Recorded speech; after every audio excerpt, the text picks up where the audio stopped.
three. Muy buenos días. Les hablamos de 12 tribus.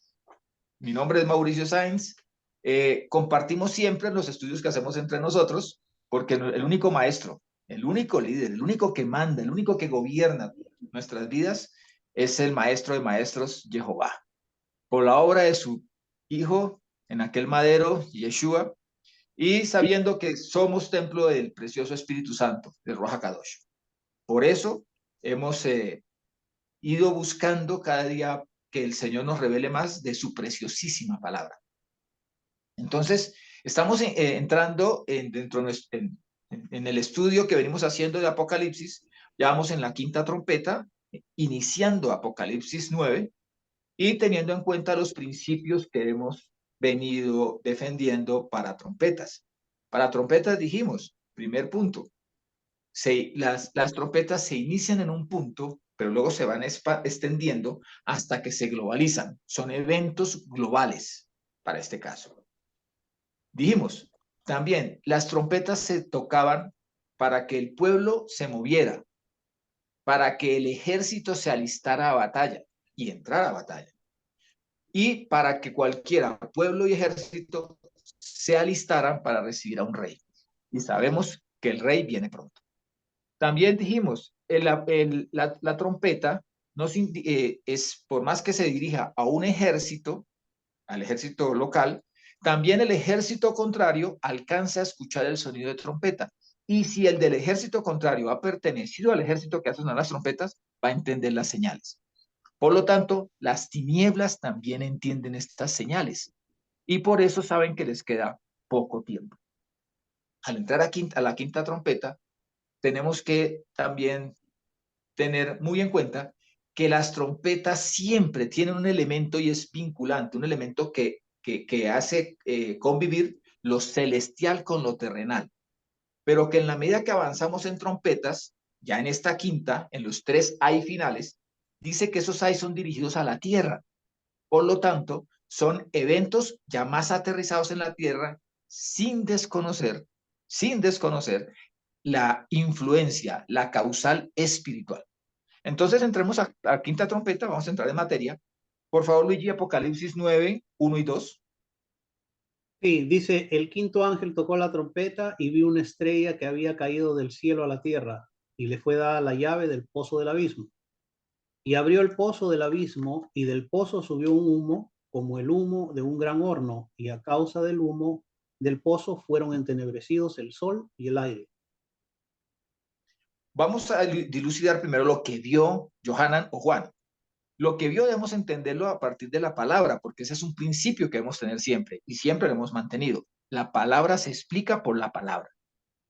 Y dos, cuando Johanan escucha algo, Johanan lo transcribe.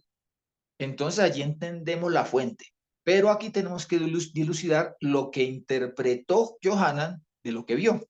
Ahora, ¿qué fue lo que vio? Dice que vio una estrella que había caído del cielo a la tierra, seguimos con la influencia celestial, y le fue dada la llave del pozo del abismo. Ahora, ¿quién tiene la llave si la llave le fue dada? Luigi, ya que estamos en Apocalipsis 1, 17 al 19, por favor. Cuando lo vi, caí a sus pies como muerto. Él puso su mano derecha sobre mí diciendo, no temas, soy yo, el primero y el último, el que vive. Estuve muerto, pero ahora estoy vivo por los siglos de los siglos y tengo las llaves de la muerte y del Hades. Escribe pues lo que has visto, lo que ya es y lo que va a suceder más tarde. Ese más tarde se parece al de las mamás cuando el niño molesta mucho y dice, esto lo arreglamos más tarde. Más tarde significa pronto. Más tarde significa sin aplazamientos. Más tarde significa que no se va a evadir eso. Eso va a suceder. Como cuando la mamá dice, más tarde lo arreglamos en la casa. Seguro lo van a arreglar en la casa. En las escrituras hebreas, la palabra usada para describir el reino de los muertos es la palabra Sheol. Sheol realmente significa lugar de los muertos o el lugar de las almas o el lugar de los que habrán de ser llamados o convocados. pero eso es en el griego. En el hebreo, bueno, en el griego, que se utiliza en el Nuevo Testamento, se utiliza la palabra Hades. Yo tengo las llaves de la muerte y del Hades en griego. Entonces, propiamente significa un lugar que no se ve. Es el Strong G86, si quieren buscarlo por el Strong. Y se refiere a la esfera de lo invisible, al lugar donde residen los muertos, los que han dejado de estar delante de nuestra vista y que residen en un lugar que ha sido determinado para ellos. Y no existe tal como el hecho de que el espíritu de mi abuelita, entonces es la que me ha dado todos estos éxitos, o es que me encomiendo al espíritu de mi papá que falleció hace algunos años, o es que la señora medium me va a contactar con el espíritu de mi nieto o de mi hijo que falleció siendo bebé, o ese tipo de cosas. Porque allí se refiere realmente a que en esa morada, que es la morada actual de los difuntos, están allí a espera. Es como una sala de espera. ¿Por qué es una sala de espera? Porque es allí donde se espera para la resurrección de los que mueren en Mashiach, sean resucitados para estar con Mashiach al inicio del milenio. Y es los demás, los rebeldes, los que han andado en el pecado y abandonado la gracia del Señor, están en espera también, pero para ser levantados a juicio. Entonces es como una sala de espera. Ahora, en ese lugar que no se ve, en el Sheol, lo que indica las escrituras es que es un lugar temporal. Vuelvo a lo mismo, es una sala de espera. Pero espera algo más definitivo. ¿Qué es lo más definitivo? La Gehenna. Ahora, la Gehenna, que se utiliza en el Nuevo Testamento, realmente aparece como una palabra griega, pero tiene su origen en una palabra hebrea, es el Valle de Ginón. Es el lugar que se identifica como un gran valle de 500, un valle extenso que se encuentra frente a Jerusalén y que cubre la parte oeste y la parte sur. Este valle era donde todo el tiempo ardía la llama porque allí se procesaba la basura, pero también allí se encontraba el templo de Moloch, la imagen del dios Moloch. Recordemos que esa imagen al día de hoy se encuentra en Alemania, pero estuvo expuesta durante un largo tiempo en el Coliseo Romano, cerca al Vaticano.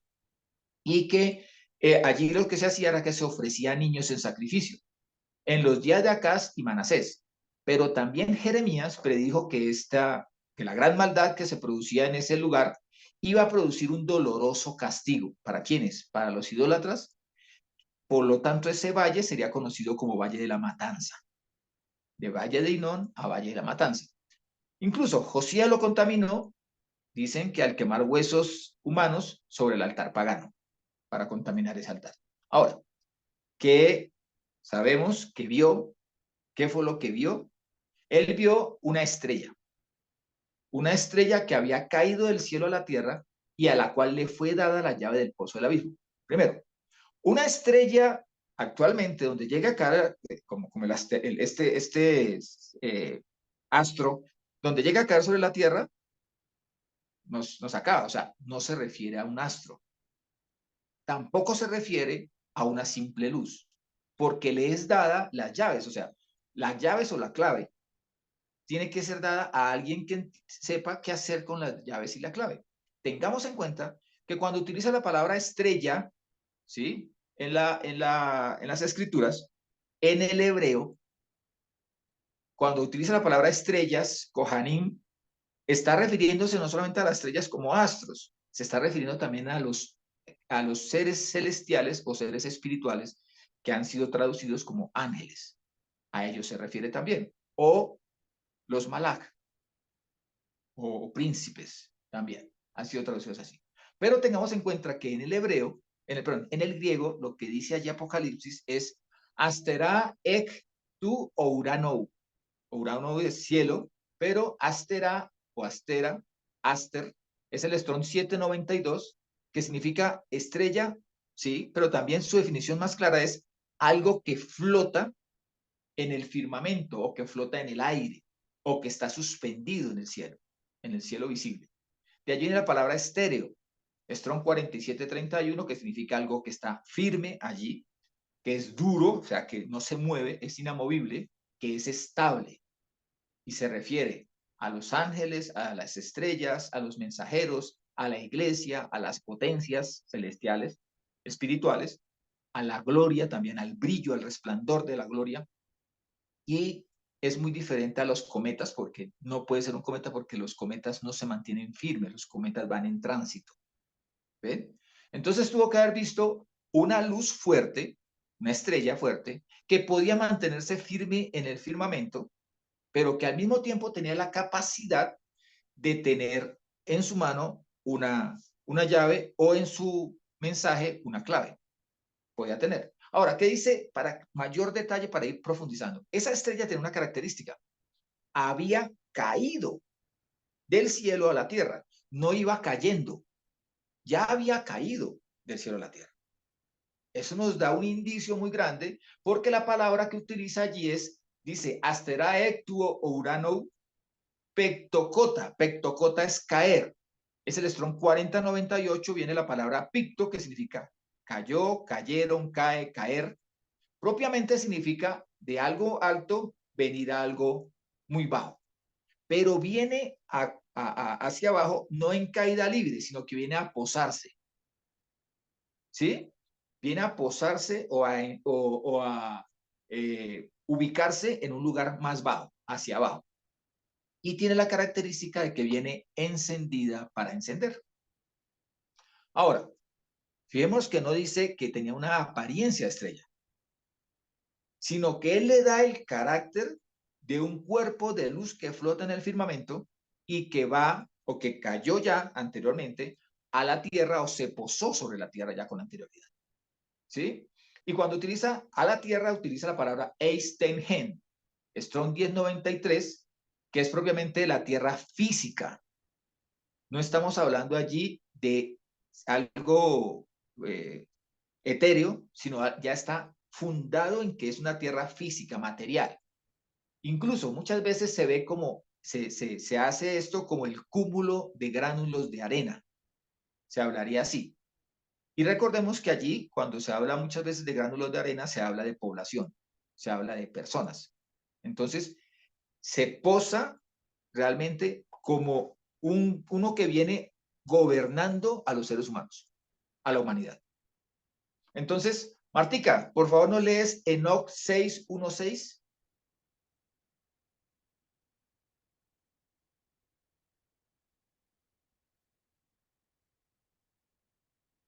¿Enoc 6 o Enoc 61:6? Perdón, 61:6, 61:6.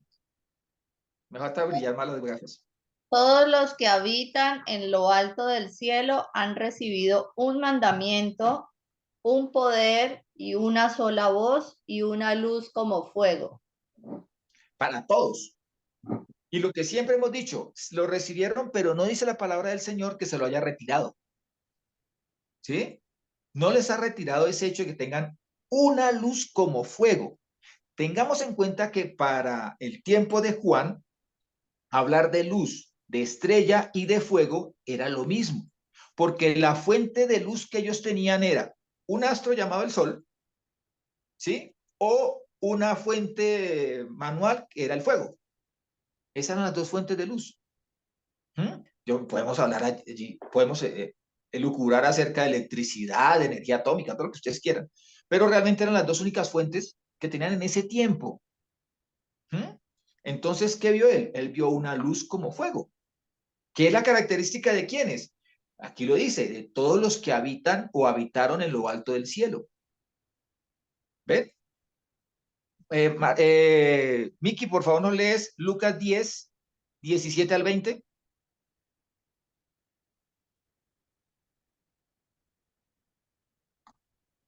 El audio.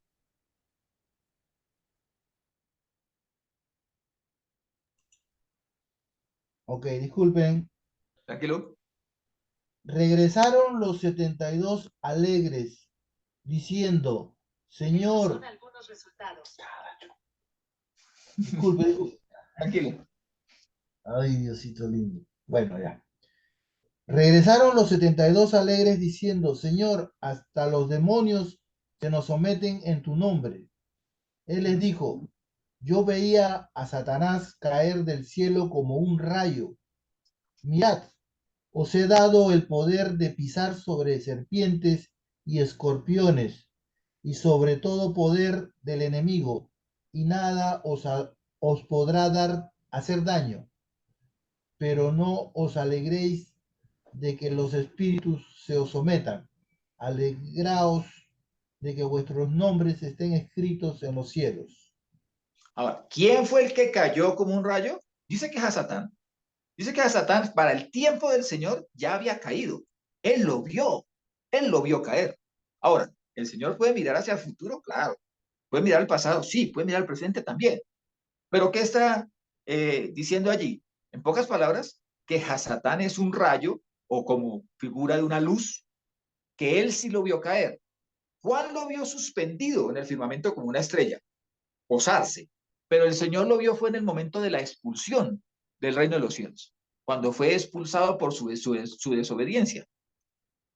Ahora, el hecho de que caiga no hace que pierda sus características de ser espiritual, y los seres espirituales se pueden manifestar a los hombres y hacerse visibles a los hombres.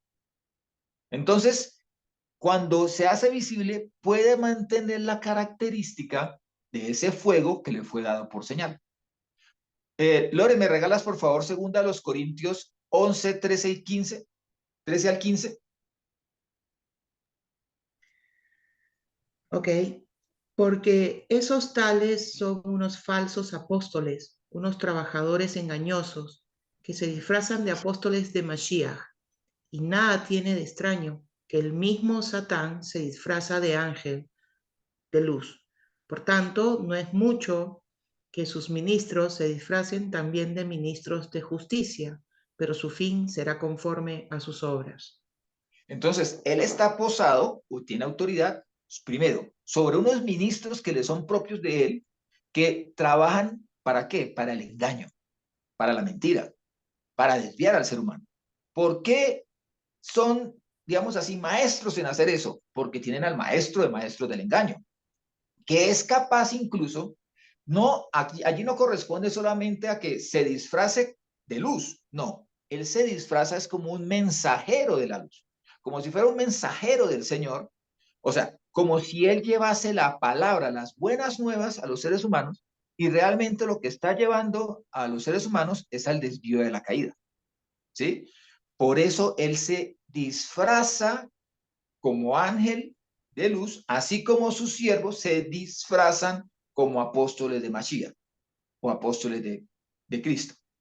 Entonces, ¿para qué lo hacen? La palabra apóstol y la palabra ángel comparten su significado en el hebreo. Ambos significan mensajeros, ambos significan los que llevan y traen. No se entiende aquí como un apóstol, como el que tiene una gran autoridad, como el que es casi un arzobispo dentro de la jerarquía católica llevada a la jerarquía cristiana, donde deberíamos todos tener en cuenta de que todos somos iguales delante del maestro de maestros. Así es de que realmente, llámese como se llame, es un mero mensajero. Aquí pasa lo mismo. Aquí está diciendo, miren, ellos se disfrazan con un cargo más alto para llevar un mensaje de desvío, un mensaje que engaña. Lo hacen ¿por qué? Porque tienen de su lado y como maestro a aquel que es capaz de disfrazarse como un mensajero de la luz. O sea, se puede disfrazar de luz también él. Segunda a los Corintios 4, 2 al 4 dice, antes bien, hemos repudiado el silencio vergonzoso, no procediendo con astucia. Eso distingue a los siervos de la luz de los siervos de las tinieblas, disfrácense los de las tinieblas como de luz, eso los distingue. Dice, no procediendo con astucia, ni falseando la palabra de Elohim, no desviando la palabra de Dios. Al contrario, mediante la manifestación de la verdad, nos recomendamos a nosotros mismos a toda conciencia humana delante de Jehová. En pocas palabras, la palabra se expresa, cada quien tómela, analícela, escudriñela, y si encuentra alguna falla en lo que la persona está transmitiendo, en lo que estamos transmitiendo nosotros, tiene toda la autoridad para decirlo. Luego dice, y si todavía nuestro evangelio está velado, no está velado para los que se pierden, para los incrédulos cuyo entendimiento cegó el Dios de este mundo para impedir que vean brillar el resplandor del evangelio de Mashiach, que es imagen de Elohim, que es imagen de Dios.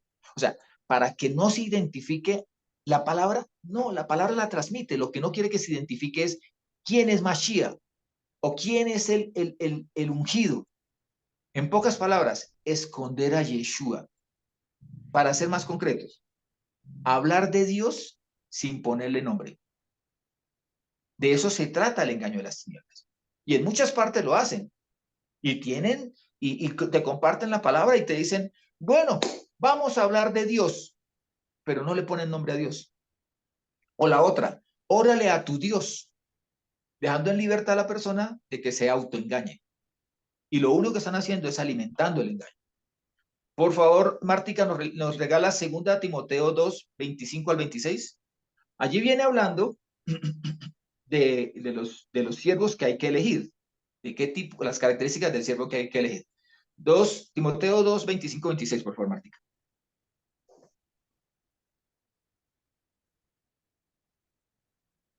Audio.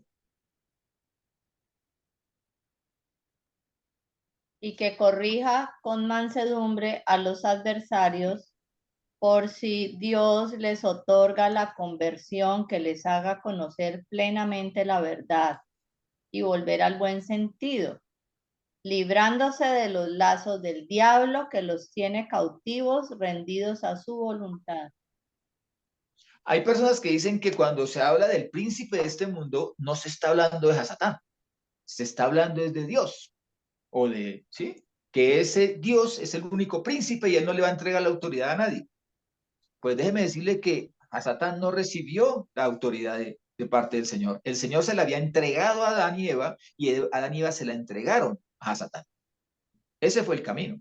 Y por eso, no es parte de ese tema, pero lo veremos cuando lleguemos allí, dice la palabra del Señor que habrá un tiempo en el cual en el reino de los cielos se cantará que ha sido restaurada la autoridad sobre Mashiach. ¿Sí? Quien la había entregado al hombre, el hombre es a Satán, y tiene que volver a su titular, que es el Señor. Luigi, por favor, Apocalipsis 12, 8 al 10. Y dice, pero no prevalecieron y no hubo ya en el cielo lugar para ellos. Y fue arrojado el gran dragón, la serpiente antigua, el llamado Diablo y Satanás, el seductor del mundo entero.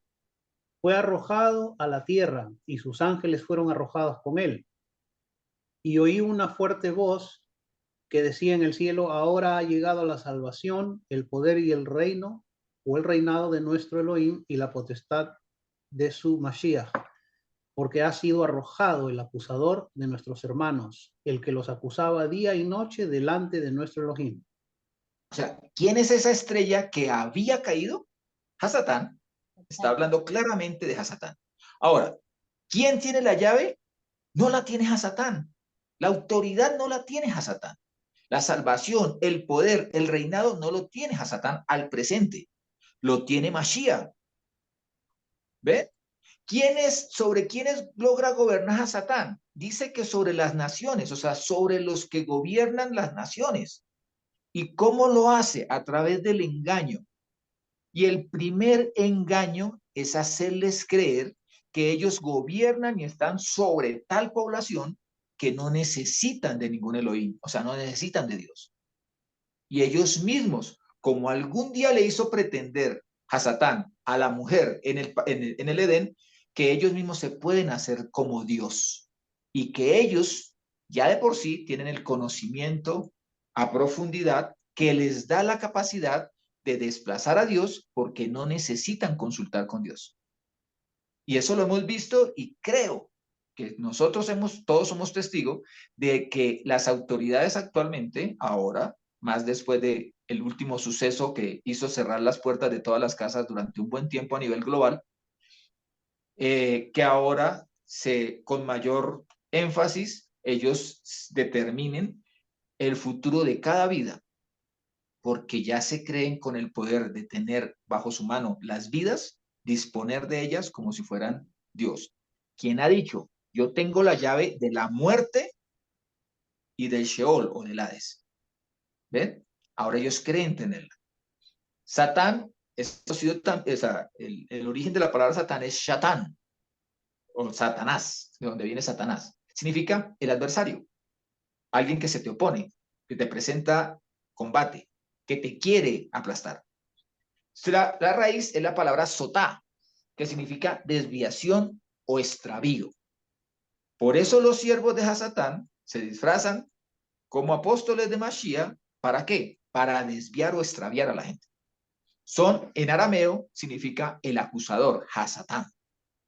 De la raíz, impedir u hostigar. Fíjense la conexidad que existe con estas palabras, con la labor que desarrollan tanto Hasatán como sus siervos. Es el enemigo, significa el enemigo, el acusador ante el tribunal celestial. Ahora, en árabe es la palabra shaitán, que viene de sailí, que significa torbellino de polvo. Ustedes saben que cuando el torbellino en medio del desierto, ellos están hablando dentro de su contexto, se levanta, no deja ver, porque cualquier gránulo, por pequeño que te penetre en la vista, al pegarle el sol, puede dejarte inmediatamente ciego. Entonces está refiriéndose a ese que con un pequeño detalle te puede perder la visión espiritual y tu objetivo, que es Mashiach. Te puede desviar de la palabra de verdad. Es el mismo Belcebú, Baal, Belial, Luzbel, Lucifer, Diablo, etc. Conocido bajo diferentes nombres. Luigi, por favor, Apocalipsis 23, por favor.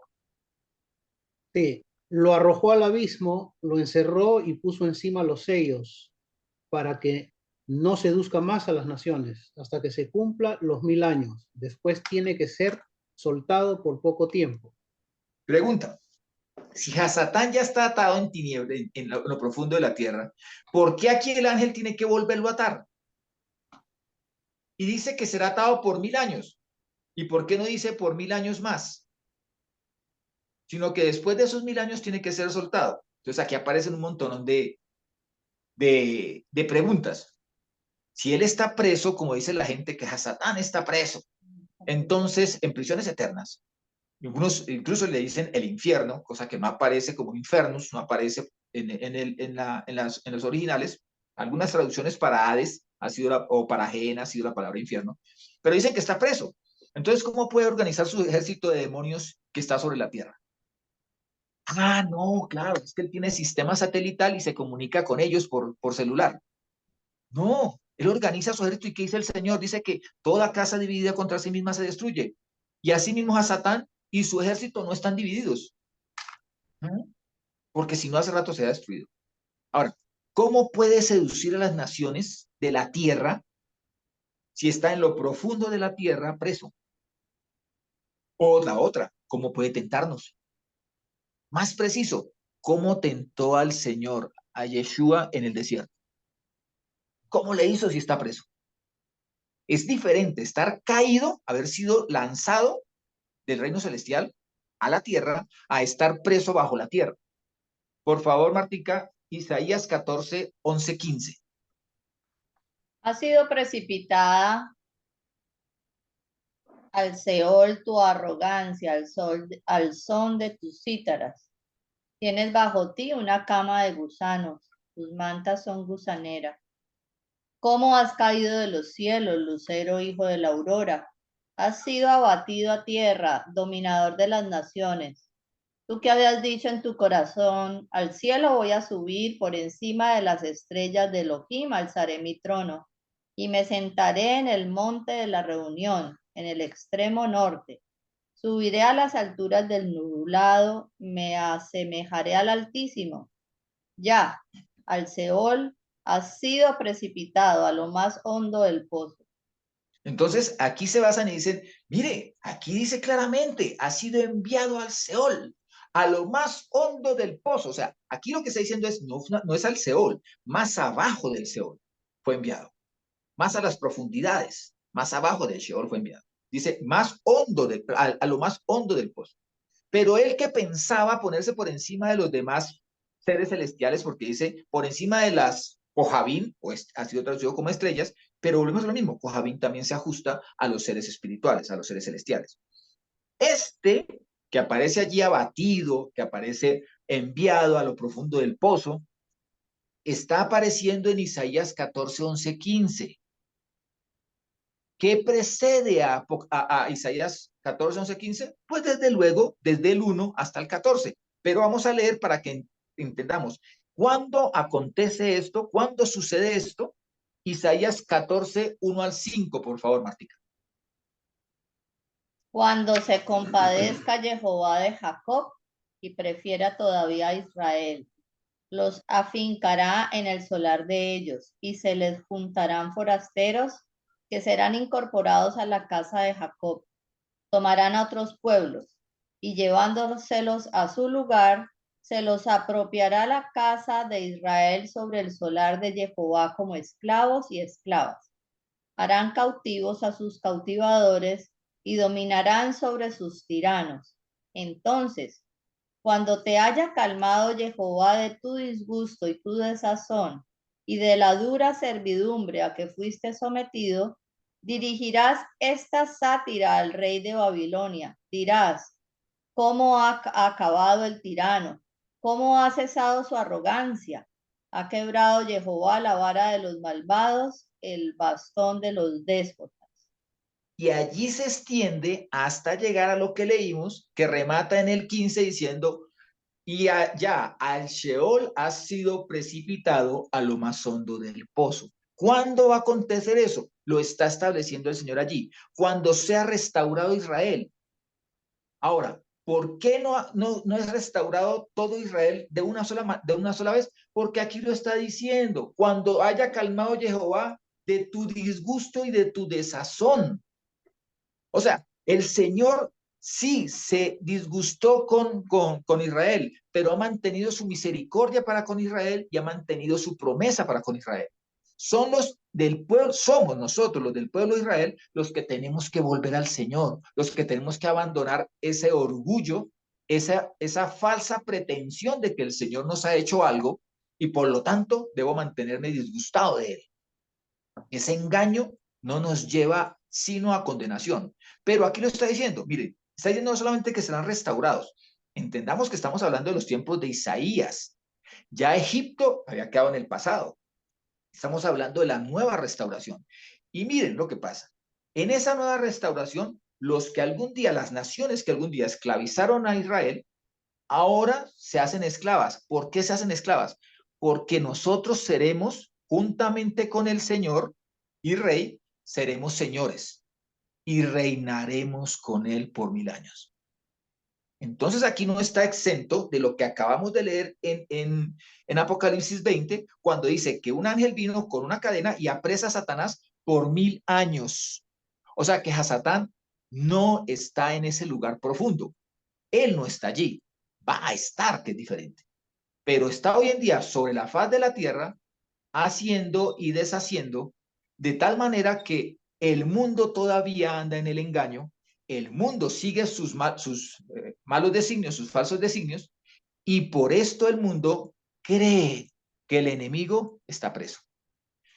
En la película del Exorcista, empieza la película diciendo, se oye una voz, y un joven le pregunta a esa voz, le dice, ¿quién eres tú?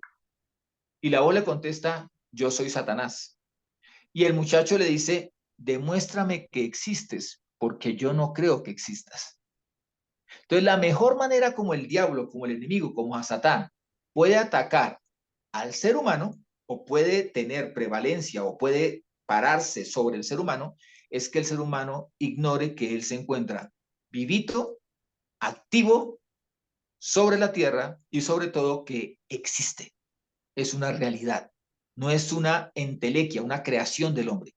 Es una realidad que la palabra del Señor ha dicho que su único objetivo para con nosotros es engañarnos, desviarnos, hacernos perder del verdadero objetivo. Ahora, cuando Él abre con esa llave, abre el pozo del abismo, no se está liberando a sí mismo. está liberando a otro ser espiritual que tiene que venir en el tiempo final a engañar a las naciones y a toda la población de la tierra, incluso, si fuere posible, aún a los escogidos. Estamos bajo advertencia. El Señor ya ha dicho que Él ya cayó y que nosotros somos más que vencedores sobre Hasatán.